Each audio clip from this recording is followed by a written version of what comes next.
2026ರ ವಿಧಾನಸಭಾ ಸಮರದಲ್ಲಿ ನಟ ವಿಜಯ್ ನೇತೃತ್ವದ ತಮಿಳಗ ವೆಂಟ್ರಿ ಕಳಗಂ ಪಕ್ಷವು ಹಳೆ ಹುಲಿಗಳ ಲೆಕ್ಕಾಚಾರವನ್ನ ತಲೆಕೆಳಗೆ ಮಾಡಿದೆ. ದಶಕಗಳಿಂದ ಡಿಎಂಕೆ ಮತ್ತು ಎಐಎಡಿಎಂಕೆ ನಡುವೆ ಸುತ್ತುತ್ತಿದ್ದ ತಮಿಳು ರಾಜಕಾರಣದಲ್ಲಿ ವಿಜಯ್ ಈಗ ಕಿಂಗ್ ಆಗಿ ಉದಯಿಸಿದ್ದಾರೆ. ಯುವಶಕ್ತಿ ಮತ್ತು ಮಹಿಳೆಯರ ಅಭೂತಪೂರ್ವ ಬೆಂಬಲವೇ ಈ ಐತಿಹಾಸಿಕ ಬದಲಾವಣೆಗೆ ಕಾರಣ ಅಂತ ಹೇಳಲಾಗ್ತಾ ಇದೆ. ತಮಿಳುನಾಡಿನ ಸುಮಾರು 2.38 ಕೋಟಿ ಯುವ ಮತದಾರರು ಸಾಂಪ್ರದಾಯಿಕ ದ್ರಾವಿಡ ಪಕ್ಷಗಳ ಮೇಲಿನ ಅಸಮಾಧಾನದಿಂದಾಗಿ ಹೊಸ ಪರ್ಯಾಯವನ್ನ ಹುಡುಕುತ್ತಿದ್ರು.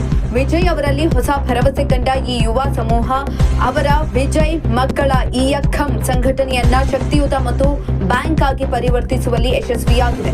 ಟಿವಿಕೆ ಪಕ್ಷದ ಪ್ರಣಾಳಿಕೆಯಲ್ಲಿದ್ದ ಮಹಿಳಾ ಕೇಂದ್ರಿತ ಯೋಜನೆಗಳು ಡಿಎಂಕೆಗೆ ತೀವ್ರ ಪೆಟ್ಟು ನೀಡಿವೆ.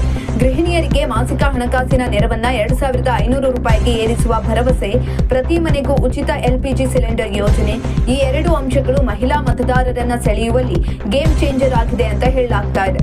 ವಿದ್ಯಾರ್ಥಿಗಳಿಗಾಗಿ 25 ಲಕ್ಷ ರೂಪಾಯಿವರೆಗೆ ಅಡಮಾನ ರಹಿತ ಶೈಕ್ಷಣಿಕ ಸಾಲದ ಭರವಸೆ, ಮೀನುಗಾರರಿಗೆ ಕನಿಷ್ಠ ಬೆಂಬಲ ಬೆಲೆ ಘೋಷಣೆ, ವ್ಯವಸ್ಥಿತ ಭ್ರಷ್ಟಾಚಾರದ ವಿರುದ್ಧ ವಿಜಯ್ ನೀಡಿದ ಕರೆಯು ಮಧ್ಯಮ ವರ್ಗದ ಜನರನ್ನ ಆಕರ್ಷಿಸಿತ್ತು.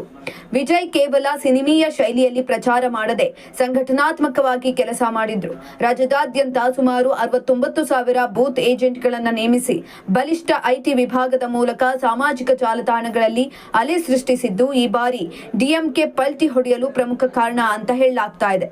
ದ್ರಾವಿಡ ರಾಜಕಾರಣದ ದ್ವಿಪಕ್ಷೀಯ ಯುಗಕ್ಕೆ ಅಂತ್ಯ ಹಾಡಿರುವ ವಿಜಯ್ ತಮಿಳುನಾಡಿನ ಜನಸಾಮಾನ್ಯರ ಧ್ವನಿಯಾಗಿ ಮೂಡಿಬಂದಿದ್ದಾರೆ. ಆಡಳಿತ ವಿರೋಧಿ ಅಲೆ ಮತ್ತು ತಮ್ಮ ಪ್ರಭಾವಿ ವ್ಯಕ್ತಿತ್ವದ ಸಮಾಗಮದಿಂದ ವಿಜಯ್ ಈಗ ತಮಿಳುನಾಡಿನ ರಾಜಕೀಯ ಇತಿಹಾಸದಲ್ಲಿ ಹೊಸ ಅಧ್ಯಾಯ ಬರೆದಿದ್ದಾರೆ.